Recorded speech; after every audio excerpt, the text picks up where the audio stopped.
Treatment of offenders, offenders का treatment. इसमें question पूछ लेते हैं, criminal behaviour is a disease which requires treatment rather punishment, right a critical note on this statement. इस question में कहा गया है कि क्रिमिनल बिहेवियर जो है यह एक डिसीज़ है, एक बीमारी है जिसको ट्रीटमेंट की ज़रूरत होती है, ना कि पनिशमेंट की। कोई भी बीमार व्यक्ति है उसको उपचार की ज़रूरत होती है, ट्रीटमेंट की, ना कि पनिशमेंट की। ये नहीं आप उसको पनिश कर रहे हैं, बल्कि उसका ट्रीटमेंट कराना चाहिए, उसका उपचार कराना चाहिए। ऐसे ही क्रिमिनल बिहेवियर भी एक बीमारी है, डिसीज़ है, इसलिए इसका ट्रीटमेंट कराना चाहिए, ना कि उस व्यक्ति को पनिश करना चाहिए। अब इसमें आंसर में हम क्या लिख सकते हैं?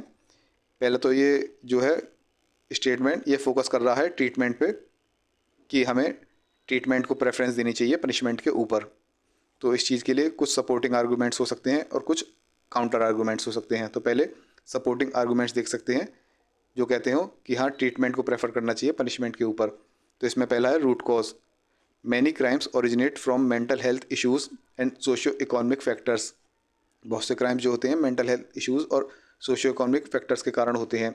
इसलिए यदि हम ट्रीटमेंट प्रोवाइड करेंगे ऑफेंडर को बजाय उसे पनिश करने के, तो हम रूट कॉजेज़ को एड्रेस कर सकते हैं। Rehabilitation over punishment. Rehabilitation reduces recidivism, education and job training help reintegrate offenders. Rehabilitation एक तरह का ट्रीटमेंट ही है, इसको पनिशमेंट के ऊपर रखना चाहिए क्योंकि ये रेसिडिविज्म को रिड्यूस करता है। रेसिडिविज्म मतलब दोबारा अपराध करने की प्रवृत्ति, संभावना।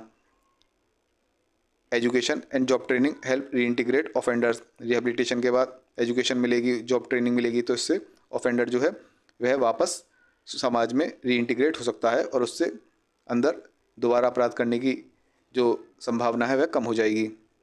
तीसरा है humanitarian approach. Compassion and support acknowledge their potential for change. यदि कंपैशन और सपोर्ट जो होता है ये एक्नॉलेज करता है किसी भी ऑफेंडर के अंदर चेंज का जो पोटेंशियल है उसको एक्नॉलेज करता है। Addressing the physical, psychological and social needs can lead to better outcomes. यदि ऑफेंडर के फिजिकल, साइकोलॉजिकल और सोशल नीड्स को एड्रेस किया जाए तो उससे अच्छे रिजल्ट्स मिल सकते हैं। इसलिए हमें ह्यूमैनिटेरियन अप्रोच अपनाना चाहिए, उसका ट्रीटमेंट करना चाहिए बजाय उसको पनिशमेंट देने के। तो ये तो थे सपोर्टिंग आर्गूमेंट्स कि ट्रीटमेंट को प्रेफर करना चाहिए पनिशमेंट के ऊपर। अब इसके काउंटर आर्गूमेंट्स क्या हैं कि पनिशमेंट को प्रेफर करना चाहिए ट्रीटमेंट के ऊपर। पहला है accountability and justice. Punishment debtors potential offenders. यदि कोई पोटेंशियल ऑफेंडर है, कोई सोच रहा है क्राइम करने की, तो उसको डेटर करेगा पनिशमेंट का डर जो है। यदि पनिशमेंट का डर ही नहीं हुआ तो डेटर कैसे करेगा? आदमी क्राइम कर देगा, उसको कोई कॉन्सिक्वेंसेज ही नहीं होंगे, उसको लगेगा कि ये तो ट्रीटमेंट मिलेगा, यहाँ तो कोई पनिशमेंट मिल ही नहीं रहा। दूसरा, society aspects retribution for victims. Society ये एक्सपेक्ट करती है जो विक्टिम्स हैं, क्राइम के पीड़ित हैं, उनको रेट्रीब्यूशन मिले, उनको उनका बदला मिले। जो दर्द उन्होंने सहा है ऑफेंडर को भी वही दर्द होना चाहिए। विक्टिम्स का रेवेंज होता है एक तरह से पनिशमेंट। दूसरा है public safety. Punishment protects the public by incapacitating offenders. A mix of punishment and treatment can be necessary. जो पनिशमेंट होता है वह पब्लिक को बचाता है। कैसे बचाता है? वह ऑफेंडर्स जो होते हैं उनको इनकैपेसिटेट करता है, मतलब कि उनको रेस्ट्रिक्ट कर देता है, उनको जेल में डाल दिया जैसे, तो वह रेस्ट्रिक्ट हो गए, अब उनकी कैपेसिटी नहीं है अपराध करने की। तो इस तरह से पनिशमेंट जो है समाज को बचा रहा है, पब्लिक को बचा रहा है। ट्रीटमेंट ऐसे नहीं बचा सकता।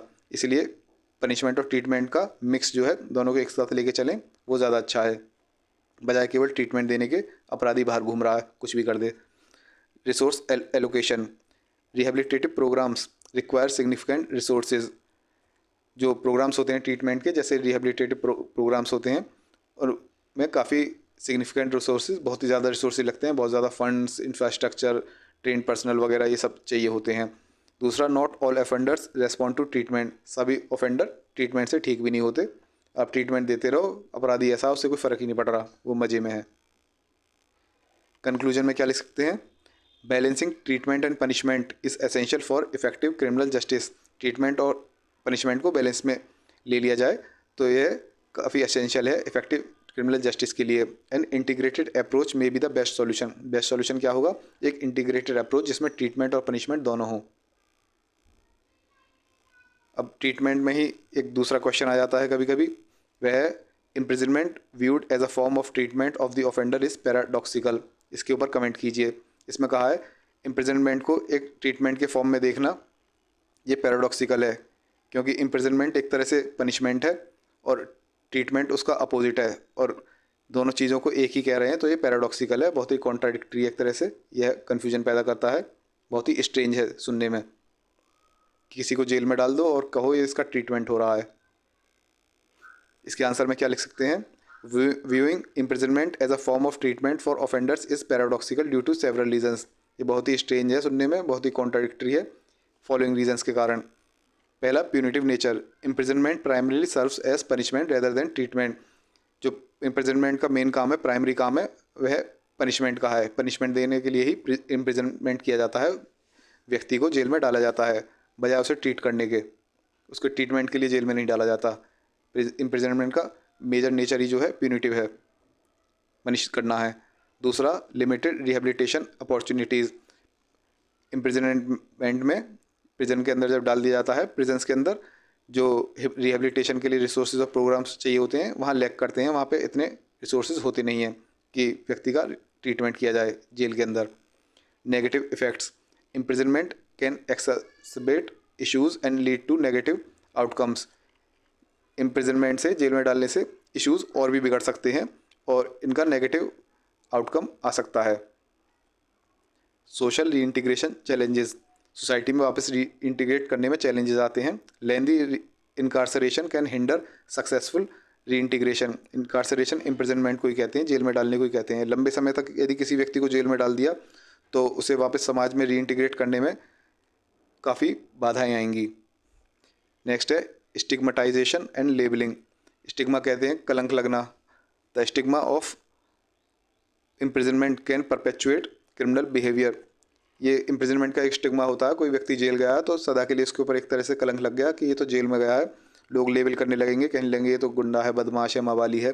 तो इससे ट्रीटमेंट तो होगा नहीं बल्कि क्रिमिनल बिहेवियर और स्ट्रांग हो जाएगा उसके अंदर।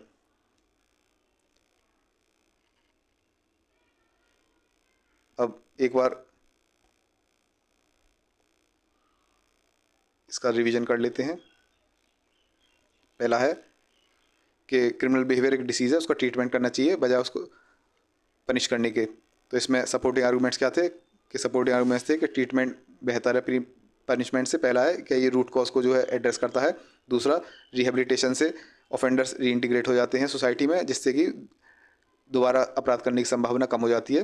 तीसरा, ह्यूमैनिटेरियन अप्रोच से काफ़ी अच्छे रिजल्ट्स मिल सकते हैं।